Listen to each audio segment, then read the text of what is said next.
Hi, grade 10s. It's Miss Beckers today.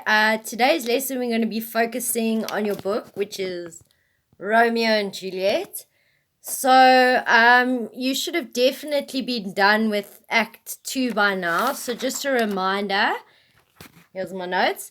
Act 2, we've got the balcony scene and they exchange vows. So, remember that this is actually only the first day that they've met, but obviously it doesn't disturb them too much.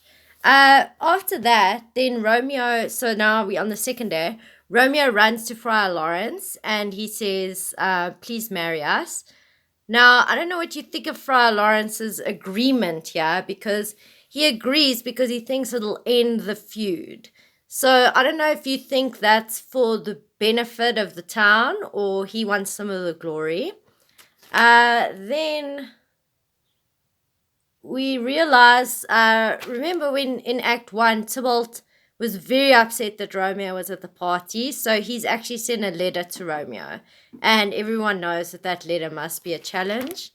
Anyway, Romeo is in much better mood when he sees his friend Mercutio and his cousin Benvolio, and the news comes to find out if he's still interested in getting married.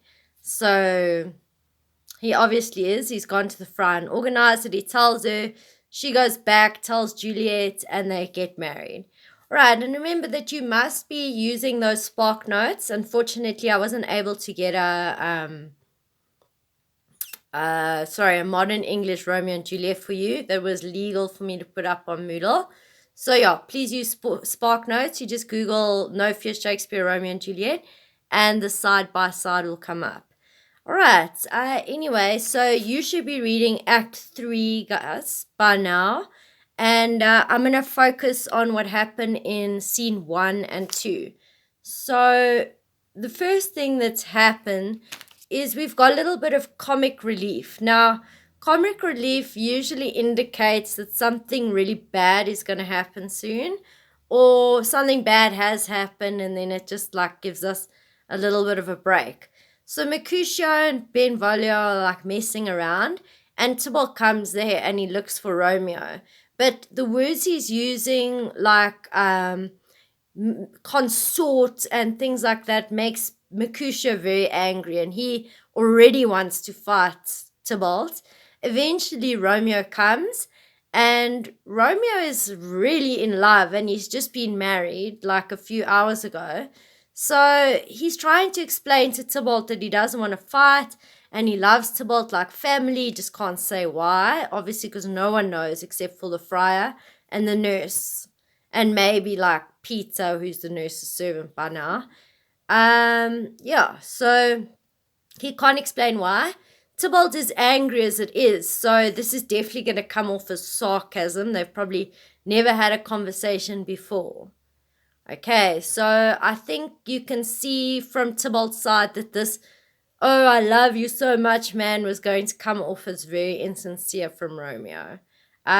You can make your choice up there. Put yourself in a similar situation where someone you've never got along with is all of a sudden saying, I need to love you like a brother and I can't tell you why. You are going to be very suspicious. Anyway, Romeo doesn't want to fight. He refuses. You know, Tybalt, I bet you took some cheap shots, and Mercutio is so angry. Now, he's angry, how dare Tybalt even speak to my friend like that? But he's also angry at Romeo for being such a huge coward. So someone who's probably got a bit of a temper like Mercutio is double angry. He's angry at at Tybalt, and he's angry at Romeo. And he starts a fight. Romeo is a good guy. He's a lover, not a fighter, as they say. And he tries to get in between the fight. Now, I don't know if Tybalt was actually trying to kill Romeo or if he just saw a gap to kill Mercutio. We'll never know what he was doing. And he kills Mercutio.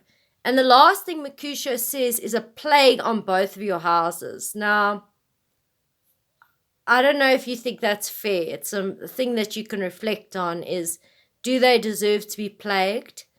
And then obviously we know they are going to be plagued because both of them only have one child each, and both of those children are going to be killed. in the end. So I think that's a pretty damn bad plague. And I think a plague in the Bible, some of you will just have to correct me if I'm wrong, is that the firstborn child dies. All right. Anyway, Romeo goes into a total fit of rage, which I think is completely understandable. Okay, so he goes from being very rational to a fit of rage. And these days, they still have these things, and they're actually called crimes of passion. Okay, so we can say that when Romeo kills Tybalt, this is a crime of passion, in fact. Okay, and if you put yourself in the same shoes, think about how you would react. And of course, he should have been executed according to the prince's earlier law. But the parents are arguing and things like that, and they say, but Tybalt would have been killed anyway. Now, this what makes me so mad about Romeo's actions is he would have been killed anyway. So if Romeo just stayed calm a little bit, Tybalt would have been executed. And they had public executions, so Romeo could have washed for sure. But again, it's a crime of passion, and even in this day and age, he gets a lighter sentence. So he's banished to Mantua. And, for a teenager, I don't know how you guys are dealing with this quarantine now. Okay, it's day 4. But I think being banished, and we're not even banished, we still have the internet on our phones and stuff like that. It is a pretty terrible punishment. But it has to be better than death. How can it not be better than actually being put to death? Because there is a chance that they could still be together. Anyway, guys, remember to read your books. And yeah, I'll see you tomorrow or the next day for our next lesson. Ciao.